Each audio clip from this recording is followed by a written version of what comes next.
Hey, what's up guys? This is Anthony from Anthony's Customs, and for this review, we are looking at the Marvel Legends X-Men 97 Marvel's Logan. The Logan, Wolverine. And this is him in his plain clothes, and this figure is good in some ways and not in others, and I'm guessing if you already have it or if you care about it or looked into it at all, you probably already know what I'm going to say. Also, you probably have seen my reviews before and know what I have to say generally about Marvel Legends and how they tend to be as lazy as possible, and I think that's what's really wrong with this figure, but there is good stuff too. So let's go ahead and get him off the stand and take a closer look. Alright, before we look at the figure, let's look at my package. Same packaging as always. Nice artwork here that we can compare the figure against. Figure front and center. If you're going to keep them on the card, they look fine. Hasbro's done a pretty good job with these sorts of things. I don't like the modern cards that aren't retro versions, but that's just me personally, purely subjective opinion there. There's a figure on the back. There's the other ones. Do I need to review any of these? Do you guys want that? Do you care? I have reviewed all of these. I don't know if you'll see this one by the time you see this one, but either way. Let's leave this here for a second, because oftentimes Wolverine, Logan, is not drawn to be super squatty. And this figure is surprisingly squatty in comparison, so the accuracy is not perfect. Now you can see the different color in the hair is also not perfect, but it's a pretty good head sculpt, and they did make a new jacket for him, so that's helpful. Maybe the chest is new too, I don't know.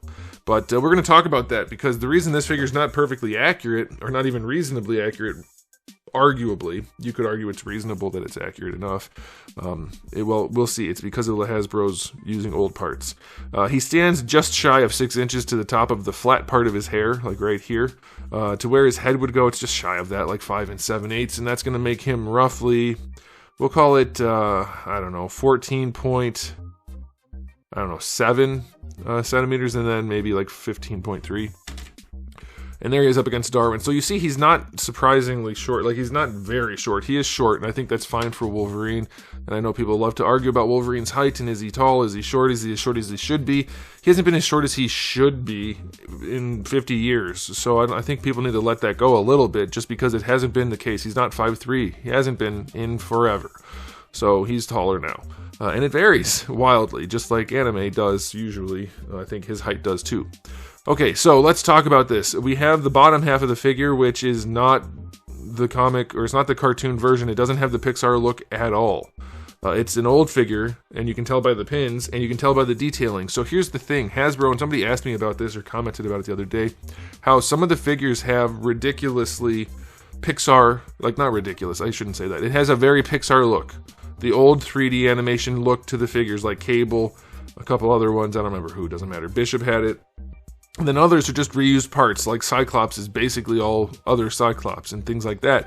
That's what this guy is. Half of him is reused stuff. So there's no consistent design philosophy for this line. They're not actually matching X-Men 97. They're just getting it kind of close.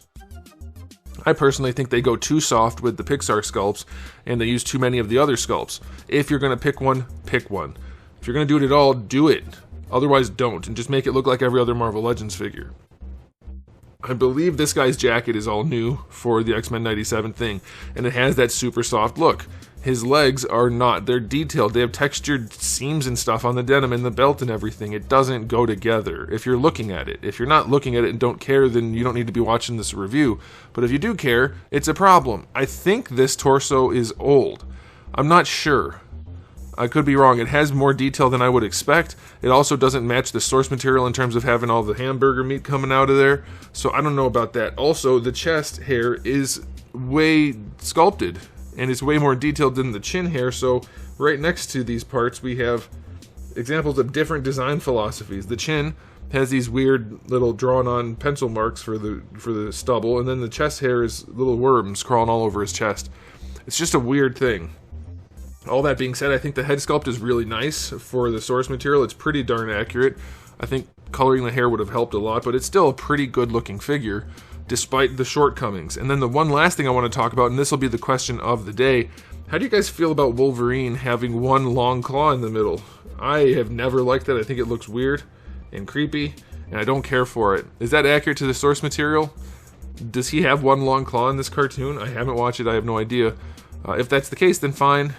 Do his claws also come out really thick at where they come out of the hand? That's a strange look. None of Marvel Legends figures have had that before. they're really chunky at the base of the blade. So maybe that's accurate to the show. I don't know. Let me know. But how do you guys feel about the long claw? For me, no long claw in the middle. They need to be all the same size, and that's the best look. But it's not a bad release. It just has a lot of weird issues to go with what's decent enough. I'll go 7 out of 10 for the aesthetic. Now, as far as accessories go, you do get the 2 fist hands. You can remove the claws if you want. But you do also get another fist hand and a kind of style pose hand, which is kind of useful for holding the cards that he comes with, which are done really well, by the way. But you really have to stretch the fingers out and kind of wedge the cards in there to make it work. So not a good spread of accessories, only 1 head sculpt, and I'm going to go 5 out of 10, being generous because the cards are done really well. Now it's time for the articulation. Can he pose? Well, he's got that joint, so you can move the head up and down at least. Rotation is fine. Leaning is not really a thing, so it's still really antiquated and pretty limited for what it should be at this day and age. In this day and age, full rotation, arms go up better than horizontal, that's fine. They stick out in kind of a weird spot still, but par for the course for Marvel Legends. Bicep swivel is fine. Double jointed elbow works nicely. That's actually pretty smooth feeling too, so that's good. Wrists have a swivel and a hinge. Diaphragm joint on this guy, huh? But it still doesn't match the design style, the design philosophy. The design doesn't work because you can't lean back. Jacket doesn't have any folds like sculpted into it enough to allow him to lean back. Leaning forward is okay, not bad. Side to side is pretty good. You can rotate on it, and then you also get a waist swivel, which should just be a ball peg. So it's still like not very good articulation. Ooh, the legs going out to the side don't. Well, yeah, I guess they're hitting 45, so that's all you're gonna get there. Going forward, they kick out to the side a little bit, but you can get them up to about horizontal. They don't really go back at all. Thigh swivel is fine. Double jointed knee on this guy is good enough. Doesn't have great range, but it's fine. And then the proportioning, if you're able to get it around, is decent. It's decent. And then for the ankles. So the thing is, they have like a full-on ball hinge functionally. You can rotate the whole joint around, which is really good for an ankle rocker. That gives them good range. But you don't have great range going forward and back. It's good enough. But he's really going to pose like a plain clothes character rather than a superhero. So it's fine. I'll give it a 7 out of 10 for articulation.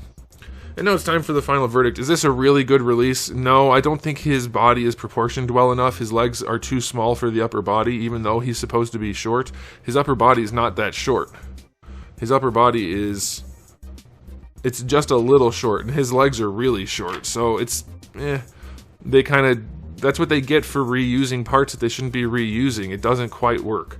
But it's not a bad release. I think if you wanted a plainclothes Logan with the half Pixar look, half detailed, realistic look, this is the one for you. So I'm going to give it an overall rating of 7 out of 10. It's fine. To me, having this cartoony look with the detailed is just...